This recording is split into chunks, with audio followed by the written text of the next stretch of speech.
Hi friends, last వీడియోలో back part front cutting చూపించాను కదా, దానిది హ్యాండ్స్ అనమాట ఇది. ఇప్పుడు దీన్ని హ్యాండ్ కటింగ్ చూద్దాం. దీనికి ఒక 30 ఇంచ్ వరకు ఎమ్మింగ్ కోసమని ఈ విధంగా స్కేల్తో స్ట్రైట్గా గీత గీసుకోండి. రాది బ్లౌజ్ తీసుకొని హ్యాండ్ హైట్ మార్క్ చేసుకుందాం. చూడండి, ఈ విధంగా హ్యాండ్ హైట్ మార్క్ చేసుకొని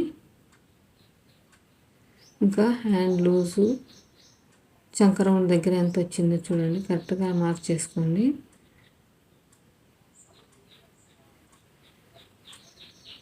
ఇక్కడ స్ట్రైట్గా 1.5కి మార్క్ చేసుకొని ఇక్కడ నుంచి కరువు స్కేల్ అనేది పెట్టుకొని కరువు అనేది డ్రా చేసుకోవాలి. ఈ విధంగా చూడండి. మన ఛానల్ నచ్చితే లైక్ చేయండి ఫ్రెండ్స్, సబ్స్క్రైబ్ చేసుకోండి. చాలా ఈజీగా ఉంటుందండి మన కటింగ్ అనేది. సింపుల్గా బిగినర్స్ కూడా ఈజీగా కట్ చేసుకోవచ్చు. ఇప్పుడు హ్యాండ్ లూజ్ మార్క్ చేసుకుందాం. లాంగ్ వీడియో అయితే లెంత్ అయిపోతుందని నేను ఒక బ్లౌజ్ కటింగ్ని 3 వీడియోలుగా పెడుతున్నా. ఎక్స్ట్రా ఖర్చు మార్క్ చేసుకొని 2 ఇంచులు ఈ విధంగా స్ట్రైట్గా మార్క్ చేసుకోండి. శంకరం దగ్గర నుంచి మార్క్ చేసేసుకొని కట్ చేసుకోండి. చాలా సింపుల్ అండి హ్యాండ్ కటింగ్. ఈ విధంగా కట్ చేసేసుకోండి.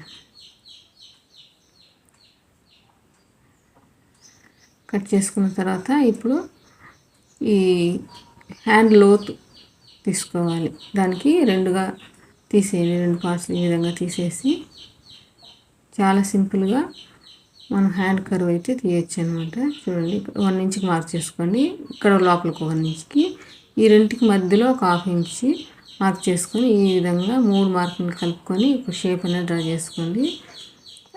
డ్రా చేసిన ప్రకారం కట్ చేయడం. చాలా అంటే చాలా సింపుల్గా కరువు అనేది తీసేయచ్చు. చూడండి, పెద్ద హడావిడి ఏం లేకుండా సూపర్గా వచ్చింది. షేప్ చూడండి ఎంత బాగుందో. అంతేనండి, సింపుల్గా అయిపోయింది.